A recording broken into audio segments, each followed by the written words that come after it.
The U.S. economy and the world economy are in the most dire condition that the nation has witnessed since the Depression of the 1930s. This financial meltdown that whipped around the world in hours is now deepening, and we're losing jobs at a rate of 500,000 a month. In the building and construction trades, the hardest hit sector, unemployment rate is well over 13.5%. We have 1,250,000 construction workers out of a job. 40% of the industry side is in serious financial difficulty. We have to put people to work, earning a payroll so they can stabilize their family situations, so they can be buyers in the marketplace again. How quick do you think we can see results? I expect to offer an amendment today to restore what our committee had in its original proposal, to require that on the transportation side, highway, transit, and aviation, that projects be under construction within 90 days from signing by the President. I've been assured by the transportation directors of all the states that they can meet that 90-day deadline. The transit agencies have said they can have orders placed, and the manufacturers have said, like New Flyer of Minnesota, that they can increase 30 to 35% their production of transit vehicles within that within, in fact, a month. So I am confident that by June 1st, if the President signs this bill before the middle of February, by the first week of June, we can have 1 million people at work on construction jobs throughout the United States.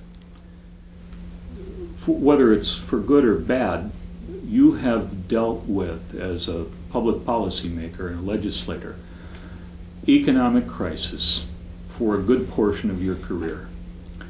Is this, from your experience, is this the type of package that we need to jumpstart this economy? Well, it needs to.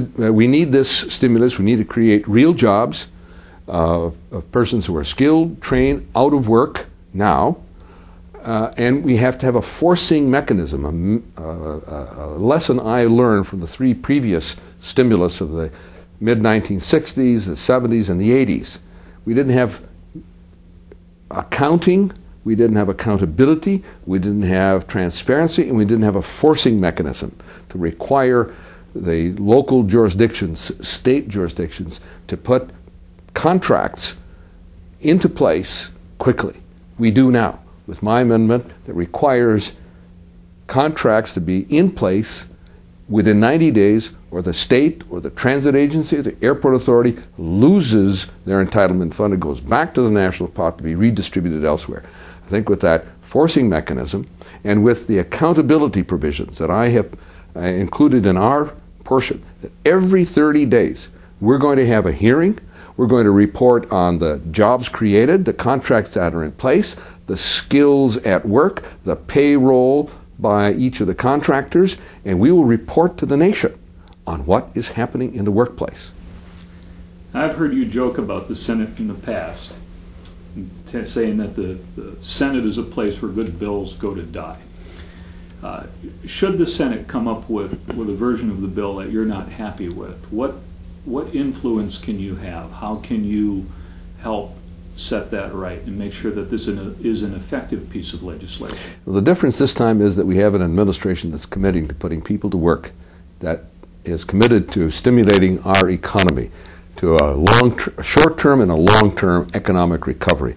And should the Senate take actions that are inconsistent with those of the House, we will meet in conference, we'll have the support of the administration, and we will be able to resolve those differences favorably for the best public interest. And you'll be on that conference committee? I am one of the conferees as one of the essential components of the recovery and stimulus package in the House. Okay. Thank you very much, Jim. Okay.